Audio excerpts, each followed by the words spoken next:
By names Tumushabe Robert, the Community Development Officer, Bwambara Sub-County. I thank the Purple Ray for the program and project of beekeeping that has been introduced in our sub-county Bwambara, especially to benefit the youth who are the majority in the sub-county. I actually thank you very much because this beekeeping project will enable the youth to get some jobs, thus reducing the level of unemployment in this sub-county.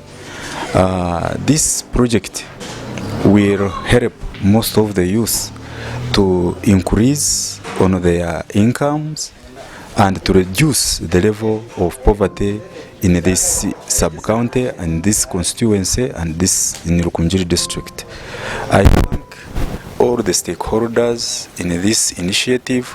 We only pray that let more projects be introduced alongside this beekeeping so that our youth can benefit more, and we pray for popular participation in this beekeeping project so that they can own this program.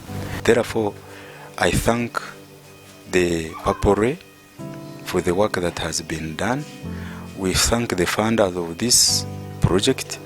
We are praying hard that they may also introduce other more projects that can benefit the youth, then reducing the poverty levels in this country and the world at large.